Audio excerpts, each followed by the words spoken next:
Deixa eu te fazer uma pergunta bem sincera. Você confia 100% naquilo que tu vê?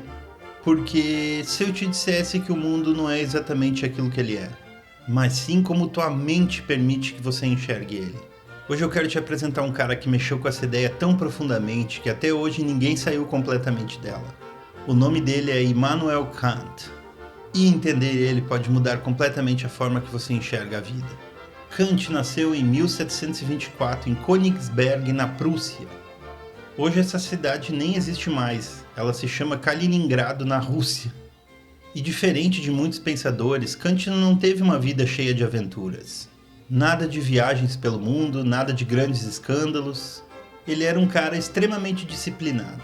Ele era tão disciplinado que todo dia ele caminhava sempre no mesmo horário, a ponto das pessoas poderem acertar o relógio por ele.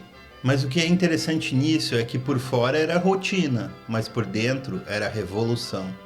Antes de Kant, a filosofia estava meio que dividida entre dois lados. De um lado, os empiristas, que diziam que tudo vem da experiência. Tu aprende vendo, ouvindo, vivendo.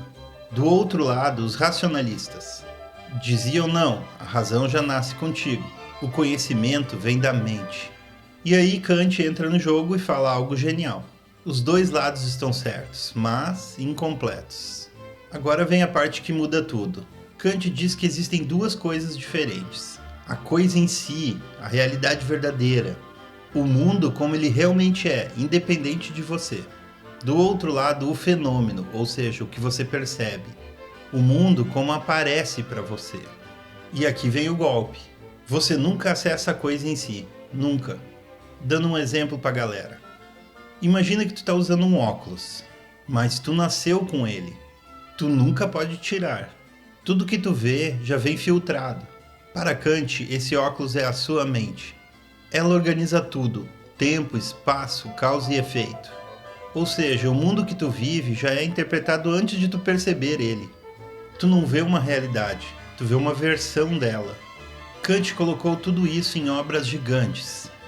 A Crítica da Razão Pura. Aqui ele tenta entender como o conhecimento é possível. É onde nasce essa ideia de que a mente participa da construção da realidade. Tem a Crítica da Razão Prática. Aqui ele entra na moral e diz algo absurdo para a época. O certo não depende do resultado, depende da intenção. E tem a Crítica do Julgamento. Aqui ele fala sobre beleza e tenta entender por que algo parece bonito pra gente. Kant viveu praticamente toda a vida no mesmo lugar, sem fama explosiva, sem vida de estrela. Mas quando morreu em 1804, ele já tinha mudado as bases da filosofia. Uma frase famosa resume ele: duas coisas me impressionam profundamente, o céu estrelado acima de mim e a lei moral dentro de mim. Depois de Kant, nada mais foi igual. Psicologia, ciência, filosofia, tudo passou a considerar que a mente não é só uma espectadora. Ela participa da realidade. E agora deixa eu te trazer isso para tua vida. Se tu nunca vê o mundo como ele realmente é, quantas coisas que tu sofre que são só a interpretação, quantos medos, quantas certezas, quantas dores, não são o mundo em si, mas a forma como você enxerga ele. E talvez entender isso não muda o mundo, mas pode mudar como você vive dentro dele. Eu reagi, agora é tua vez, bora? Eu quero saber, tu acha que a realidade é real ou ela é construída?